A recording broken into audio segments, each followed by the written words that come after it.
Pak Ustaz, saya ada baca satu kitab atau satu buku atau satu artikel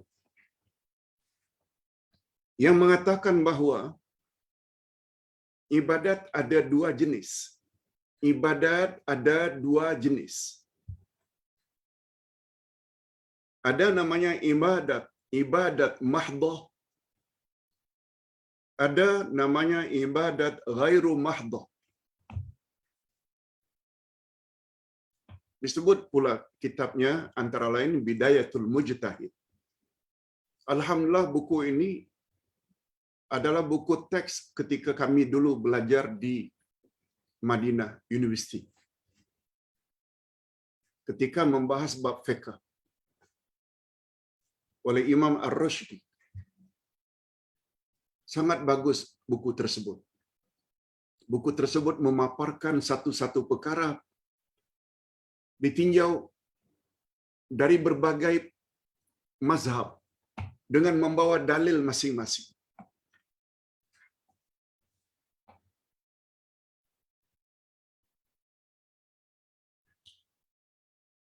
Hadirin dan hadirat rahimakumullah. Ringkasnya,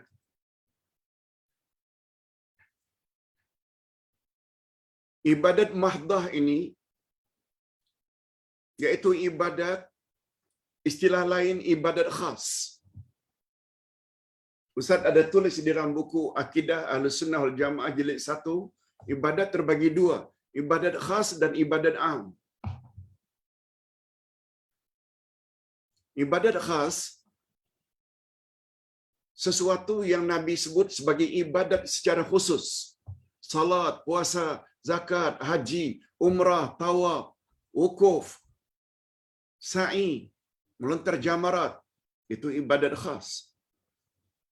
Termasuk puasa. Yang kedua ibadat am. Ibadat am maknanya segala bentuk aktiviti yang didefinisikan oleh ulama. Ismun jami'un likulli ma yuhibbuhullah wa yarda minal aqwal wal af'al az-zahirah wal batinah. Ibadat am segala bentuk aktiviti asalkan mengharap redha dan kasih sayang Allah, sama ada dalam bentuk ucapan atau perbuatan yang zahir dan yang batin. Itu ibadat am. Nah, bila kita tidak sesuaikan, ibadat khas ini ibadat mahdhah.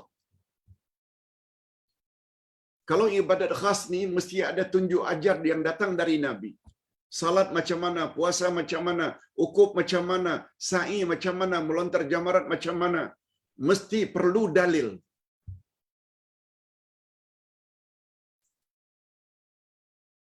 Sesuai dengan kaedah ibadat. Al-aslu fil ibadah haramun atau at-tauqif. Asal usul ibadat adalah terhenti sehingga datang suruhan dari Nabi, suruhan daripada Allah dan suruhan dari Nabi. Itu ibadat khas. Nama lainnya ibadat mahdhah. Exactly. Ibadat khas dengan ibadat mahdhah mempunyai nama yang sama, mempunyai makna yang sama. Mesti ada dalil dari Nabi. Mesti ada dalil dari Quran, mesti ada dalil dari Nabi. Sedangkan ibadat am, ini namanya ibadat ghairu mahdhah. Segala aktiviti asalkan mengharap redha Allah. Nah, ibadat ghairu mahdhah tidak perlu datangnya dalil secara khusus.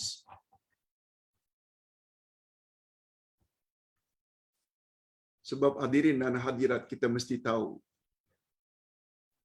matlamat kita dicipta oleh Allah adalah untuk beribadat kepada Allah. Timbul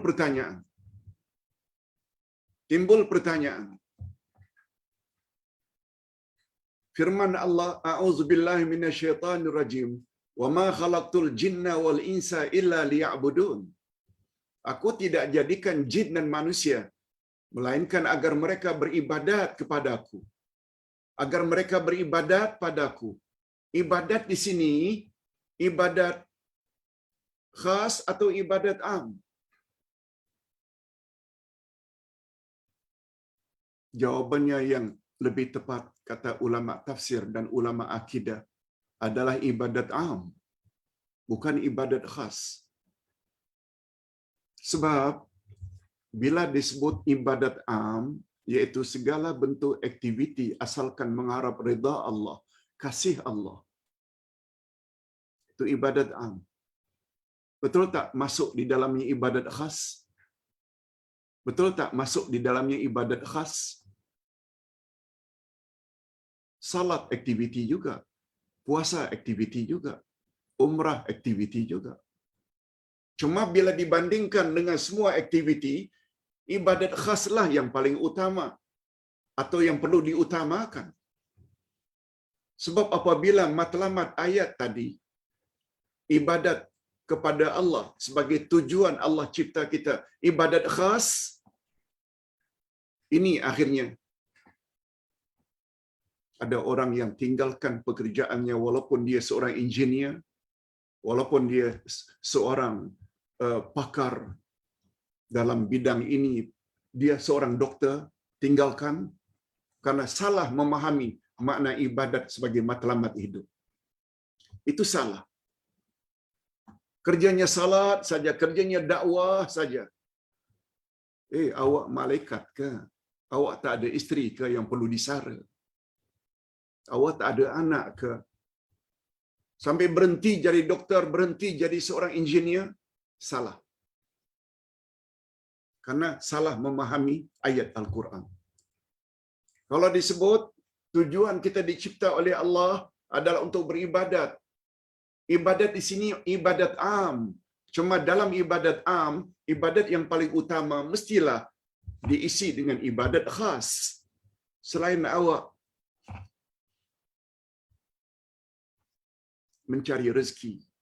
Mencari rezeki itu ibadat juga apabila niatnya untuk menyara anak isteri. Sebab itu diwajibkan oleh Allah. Cuma itu namanya ibadat am. Cuma ringkasnya,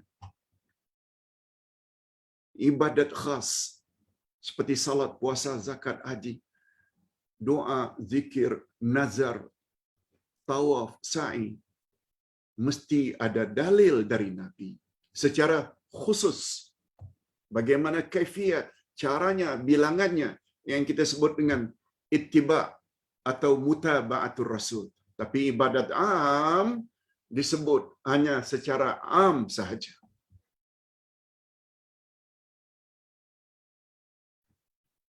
Umpamai kita buat acara berbuka ramai-ramai, bersahur ramai-ramai. Tidak ada dalil dari Nabi. Tapi tujuan kita Allah tahu. Nak memberi makan orang-orang yang berpuasa.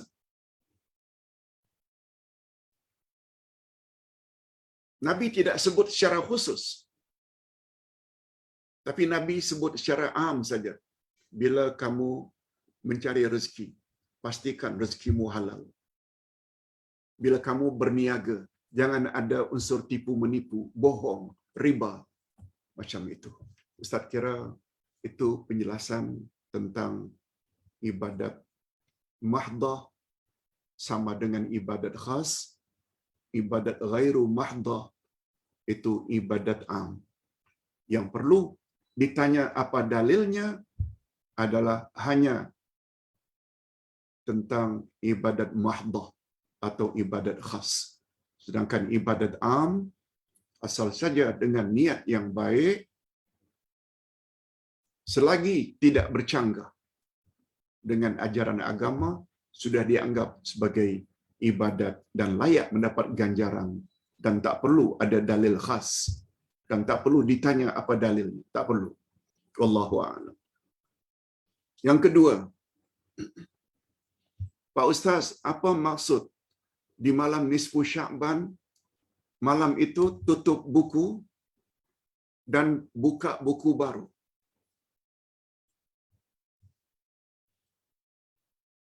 Setahu Ustaz, maknanya di malam itu kita mohon kepada Allah supaya buku catatan amalan kita pada tahun mendatang ditetapkan oleh Allah. Dan buku lama sudah ditutup. Ustaz pernah jawab sebelum ini, jika itu yang dia maksudkan, sehingga para ulama menganjurkan sangat supaya kita banyak-banyak berdoa di malam itu.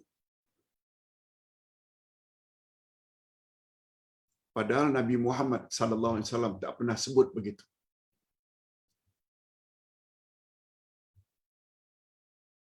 Adapun pandangan Imam Asy-Syafi'i, ada 5 malam yang sangat bagus untuk kita berdoa.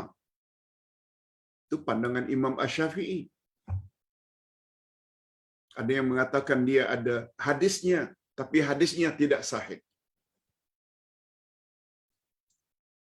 Apalagi Allah Subhanahu wa taala turun ke langit dunia setiap malam. Walaupun ada hadis yang mengatakan di malam nisfu Sya'ban Allah juga turun ke langit dunia untuk mengampuni dosa-dosa, memenuhi hajat orang-orang yang berhajat. Tapi kita kena ingat, menurut hadis yang sahih, riwayat Imam Bukhari, Allah turun ke langit dunia pada setiap malam. Itu sebabnya Ustaz ada tulis beberapa hari yang lalu, kalau tak salah 2 hari yang lalu, menurut Mufti Mesir, Atiyah Ashqar, begitu juga Mufti Arab Saudi, tidak ada satu pun hadis sahih yang special menyebut tentang kelebihan nisfu Sya'ban. Malah yang dimaksudkan dengan tutup buku, buka buku baru, yang lebih tepat ialah di malam Lailatul Qadar pada 10 Ramadan yang terakhir. Ustaz dah jelaskan 2 hari yang lalu tentang perkara ini. Wallahu a'lam. Pak Ustaz, bolehkah zakat dibayar secara angsuran? Zakat saya sepatutnya 5,000. Karena banyaknya komitmen, sehingga saya terpaksa bayar 1,000 sebulan, 1,000 sebulan, tetap 5,000 juga, tapi secara angsuran, tidak sekaligus 5,000. Jawaban Ustaz secara ringkas, hukumnya boleh. Hukumnya boleh. Malah andai kata pada masa-masa silam kita silap tidak bayar zakat. Zakat bertahun-tahun yang lalu, kita boleh qada membayarnya sekarang. Sebab itu kewajiban. Dia tidak berakhir dengan berakhirnya masa atau tempo zakat. Tidak. Dia boleh diganti. Oleh sebab itu, kalau kita ada ingin menyumbang, sedangkan dulu kita leka tak bayar zakat, apalagi tempat kita mengeluarkan zakat itu demi agama Allah, untuk buat masjid, untuk support pendakwah-pendakwah ke jalan Allah, buat asrama tahfiz, rumah tahfiz, semuanya itu termasuk fi sabilillah. Niatkan zakat itu adalah lebih baik, sehingga zakat yang tertunggak pada masa-masa silam dapat di-cover. Ringkasnya, zakat boleh dibayar secara cicilan atau angsuran. Cuma yang mustahak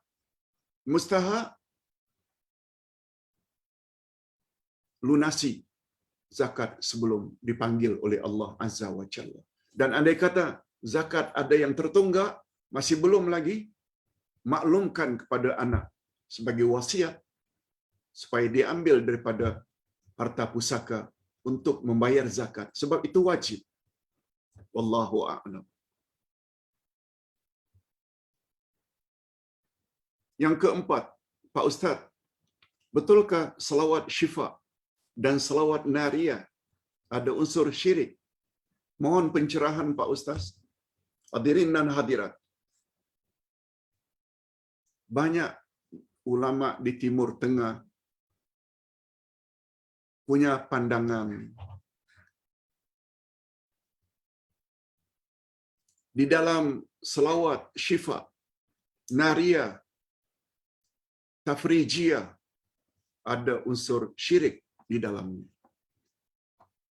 Dan ada pula yang mempertahankan tidak. Terdapat perbezaan pendapat. Udai bila ditanya cenderung kepada mana? Udai cenderung pada pendapat yang mengatakan ada unsur syirik di dalamnya. Syifa umpamanya disandarkan itu sebagai perbuatan Nabi.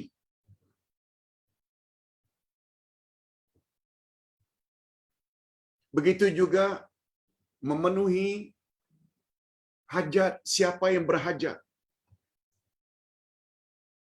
Bukankah itu sifat Allah? Mengapa dibagi kepada Nabi Muhammad sallallahu alaihi wasallam sifat itu? Ulama akidah meninjau dari sudut itu.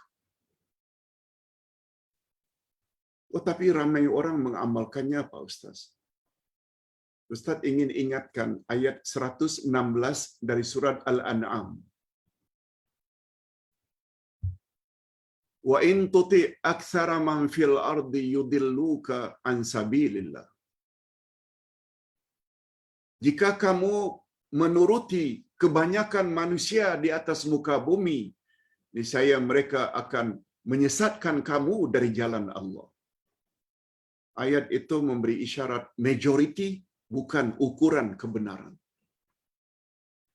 Ingat kata-kata Abdullah bin Mas'ud ketika mendefinisikan puak yang selamat, Ahlus Sunnah wal Jamaah. Apa kata beliau? Al-jama'atu ma wafaqal haq wa in kunta wahdak. Ahlus Sunnah wal Jamaah ialah pahaman yang bersesuaian dengan kebenaran walaupun kamu seorang diri.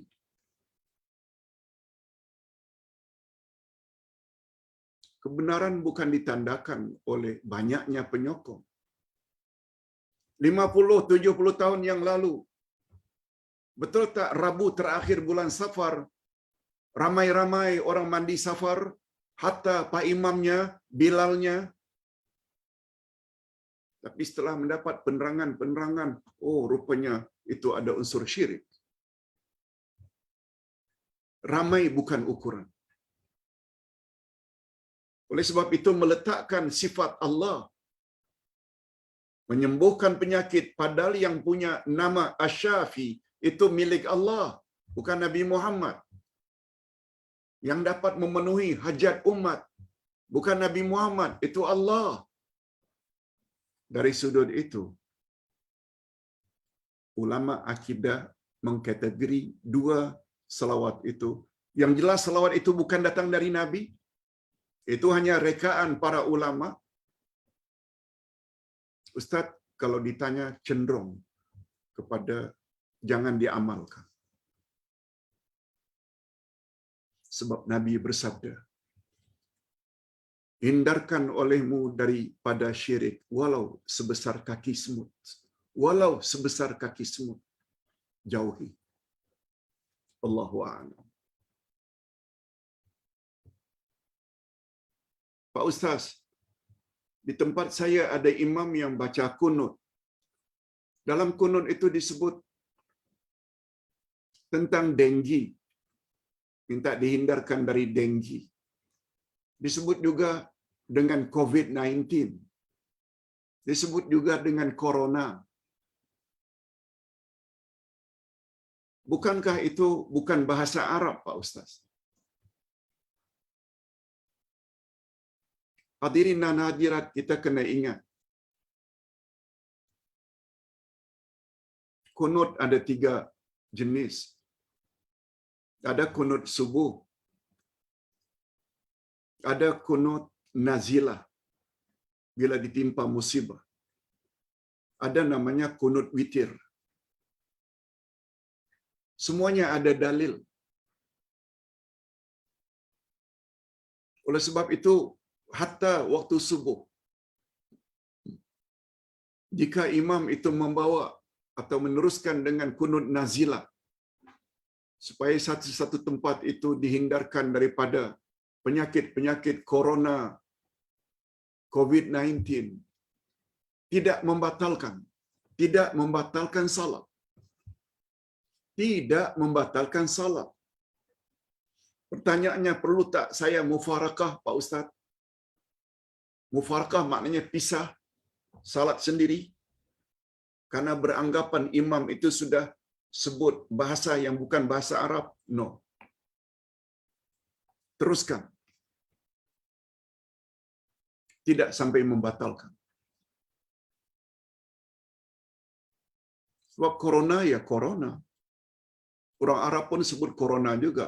COVID-19 pun COVID-19.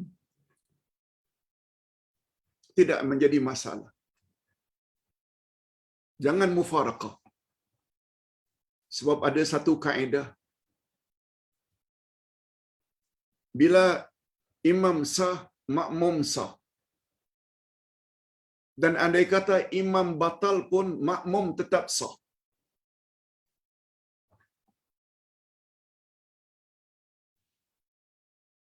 Pada suatu hari Umar bin Khattab mengimami subuh. Ketika balik dari salat subuh, pertengahan jalan menuju ke rumah, teringat yang beliau belum mandi junub. Belum mandi junub.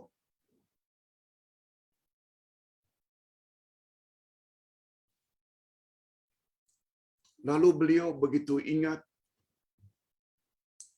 setelah mandi, salat subuh lagi. Tanpa memanggil, jemaah sekalian, kembali ke masjid. Kita salat balik. Saya tadi mengimami kamu, sedangkan saya belum mandi hadas besar. Betul tak? Tidak mandi junub itu membuat salatnya batal. Sebab syarat sah salat mesti bersih daripada najis. Mesti bersih daripada hadas besar dan hadas kecil. Itu maksudnya. Bila imam itu terbatal pun atas sebab-sebab tertentu, makmum yang tak tahu, sah insya-Allah salatnya. Wallahu a'lam.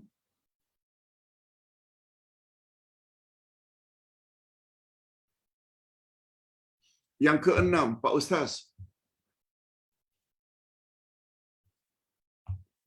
saya sudah warga emas. Umur saya hampir sama dengan umur Ustaz. Umur Ustaz 75, masuk ke 76. Yang tanya ni umurnya lebih kurang hampir sama dengan Ustaz. Cuma nampaknya Ustaz sihat. Tapi saya ada sedikit rasa sakit. Sehingga tidak dapat beribadat sebagaimana biasa. Kalau salat, tidak tinggal memang salat fardu. Tapi salat-salat sunat kadang-kadang tidak buat. Membaca Quran tidak sebanyak dulu. Zikir tidak sebanyak dulu. Disebabkan sakit.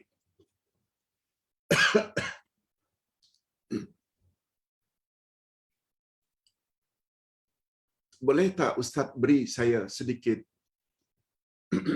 ketenangan supaya saya tidak frus karena tidak dapat buat sebagaimana ibadat-ibadat sebelumnya. Saya macam anggap kurang sempurna ibadat saya sekarang ini. Jawabannya, hadirin dan hadirat rahimakumullah.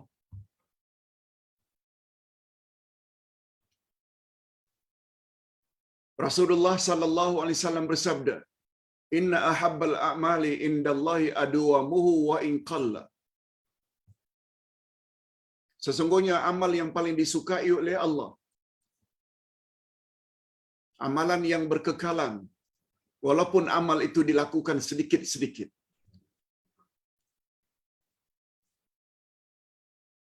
Berkekalan inilah yang kita sebut dengan istiqamah.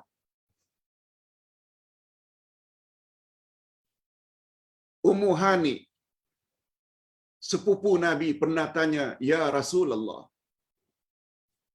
aku sekarang sudah paralyzed.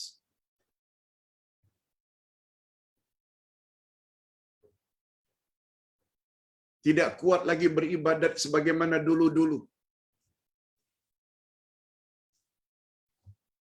Dalam keadaan seperti ini, apa yang patut aku lakukan?" Kata Nabi, "Wahai Ummu Hani, baca olehmu 5 rangkap zikir. Subhanallah, walhamdulillah, wala ilaha illallah, wallahu akbar, wala haula wala quwwata illa billahil aliyil azim." Lalu Nabi sebut, baca subhanallah, ganjarannya ini. Alhamdulillah, ini. Allahu akbar, ini. La ilaha illallah, ini. Baca, wahai Ummu Hani. Kan?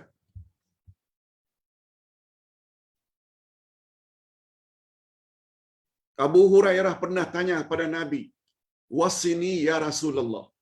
Tolong tinggalkan wasiat, pesan penting untukku wahai Rasul. Apa yang patut aku lakukan?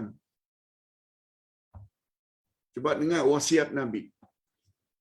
Ya Abu Hurairah, lakukan puasa sunat walau 3 hari dalam sebulan. Lakukan salat duha walaupun 2 rakaat tapi setiap pagi. Lakukan olehmu witir sebelum tidur walaupun hanya 1 rakaat. Coba lihat dari segi kuantiti, bilangan 3 hari puasa sunat dalam sebulan. Salat duha yang boleh sampai 8-12 rakaat, cukup 2 asal setiap pagi. Witir boleh sampai 11, tapi kata Nabi, buat walaupun 1 rakaat, tapi setiap malam. Ini memberi isyarat continuity, atau istilah yang lebih tepat, konsisten dalam beramal. Itu lebih baik daripada bilangan. Apalagi Nabi Muhammad sallallahu alaihi wasallam bersabda, barang siapa yang sudah melakukan amalan secara konsisten, termasuk amal-amal sunat, qiyamul lail, puasa sunat Senin Kamis, baca Quran, khasnya surat Al-Kahfi setiap malam atau siang Jumaat, banyak bersalawat, sudah jadi amalannya. Amalan wirid pagi petang, sebagaimana dalam buku Wirid Rasulullah pagi petang yang Ustaz tulis. Jadi amalannya, tiba-tiba sakit.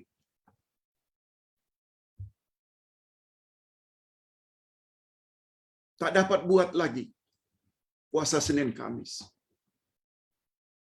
Apa kata Nabi? Siapa yang melakukan amalan secara konsisten, lalu dia tidak dapat meneruskannya lagi karena musafir atau karena sakit, dia tetap akan mendapat ganjaran yang sama walaupun dia tidak melakukannya. Barangkali kita tidak puasa sunat Senin Kamis karena doktor nasihatkan, demi kesehatan jangan puasa. Setiap Senin Kamis tetap dapat pahala. Itu maksudnya.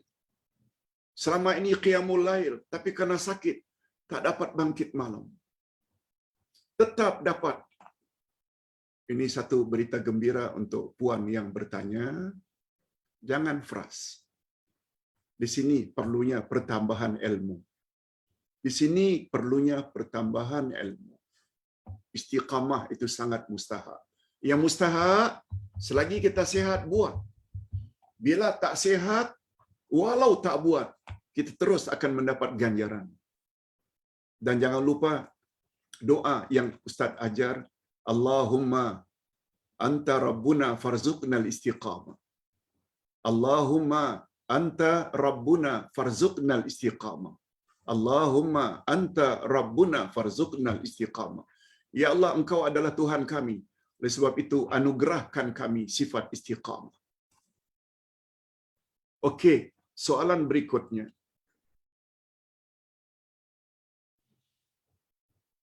Pak Ustaz, tahiyat di dalam salat, betulkah ada kisah mengaitkannya dengan dialog Nabi Muhammad dengan Allah ketika Mi'raj, Isra Mi'raj? Yaitu Nabi menyebut at-tahiyyatul mubarakatus salawatut thayyibatu lillah. Itu penghormatan Nabi. Segala penghormatan, segala kesejahteraan, segala keberkatan milikmu ya Allah. Lalu Allah jawab, Assalamu alayka ayuhan Nabi wa rahmatullahi wa barakatuh. Allah jawab, selamat sejahtera, rahmat dan keberkatan untukmu wahai Muhammad. Lalu Nabi jawab lagi, Assalamu alayna wa ala ibadillahi salihin. Bukan hanya untuk aku keselamatan, kesejahteraan, tapi juga untuk umatku seluruhnya, orang-orang yang saleh. Hadirin dan hadirat, rupanya riwayat ini tidak ada kaitan langsung dengan Isra dan Mi'raj. Hadis yang meriwayatkan itu dikatakan oleh ulama hadis la aslalah, bukan datang dari Nabi. Itu hanya rekaan-rekaan sahaja.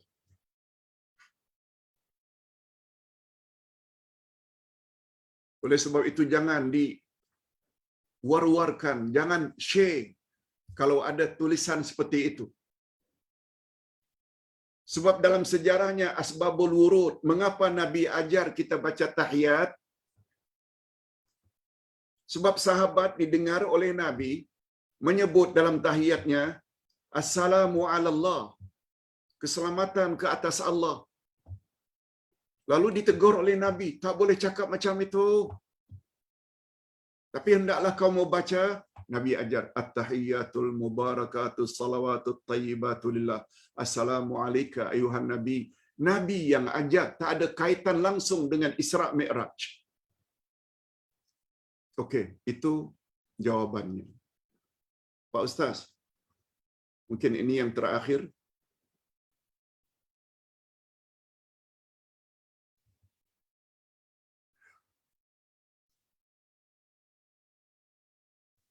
Ada dua pertanyaan.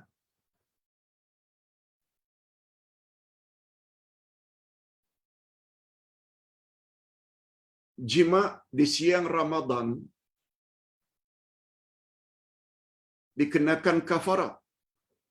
Kita tadi dah sebut. Kafarat ini namanya kafarat mughallazah. Kafarat yang berat. Atau istilah lain, kafarat kubra. Kafarat besar.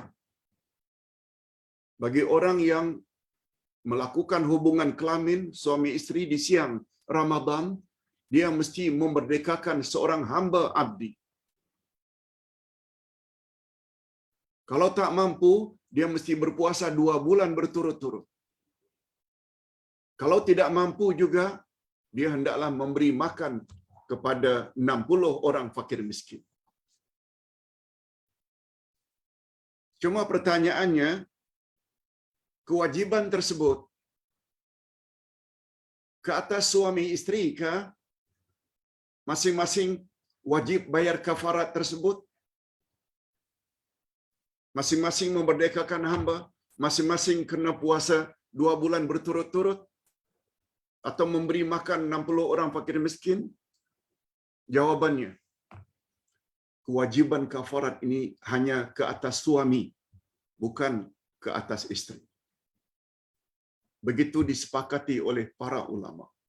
Ulama fiqh mengatakan ke atas suami sahaja. Hati-hati, sebab biasanya yang ingin melakukan perbuatan tersebut biasanya itu datangnya daripada suami, bukan daripada istri. Oleh sebab itu, dalam bab kafarat karena jima, istri cukup qada saja. Tapi suami, dia mesti bayar kafarat. Kalau tak mampu memerdekakan hamba, dia mesti puasa 2 bulan berturut-turut.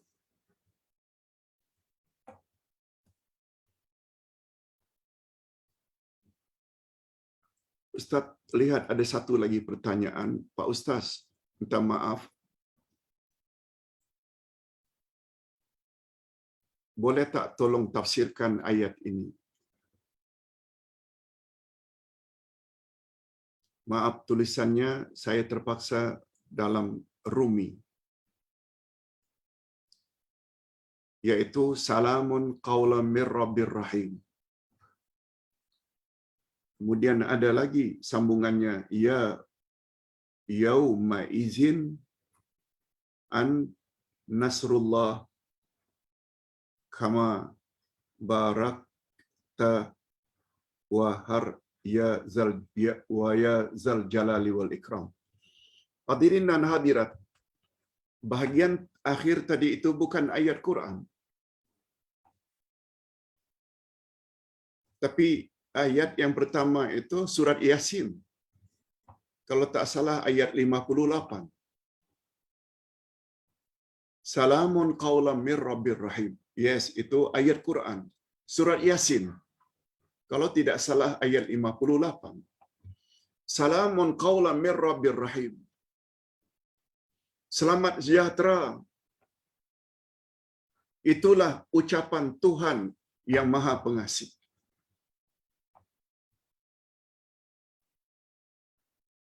Tafsiran ayat itu, Ustaz pernah sebut, ketika penghuni syurga sedang bermesra-mesra, seronok dengan makan minum pasangan hiburan, tiba-tiba datang cahaya dari atas. Mereka akhirnya mendongak dan melihat wajah Allah. Nah, ketika itulah manusia boleh lihat wajah Allah, yaitu penghuni syurga. Mereka begitu terpesona dengan melihat wajah Allah, lalu datang salam dari Allah. Salamun qaulan mir rabbir rahim, maknanya Allah memberi salam kepada penghuni syurga. Assalamualaikum ya ahlal jannah. Selamat sejahtera untuk kamu sekalian wahai penghuni syurga. Kita berdoa mudah-mudahan kita termasuk ke dalam golongan ini. Yang Ustaz boleh komen hanya setakat itu. Tentang sambungan tadi itu bukan dari ayat Quran. Kalau dikatakan oleh orang yang mengirim kepada puan, ini fadilatnya, ini fadilatnya ini, Ustaz bimbang. Sebaiknya jangan diamalkan sebab tidak tahu apa dasarnya. Ustaz kira cukup sampai di sini dulu. Mudah-mudahan ada manfaatnya. Kita akhiri dengan doa.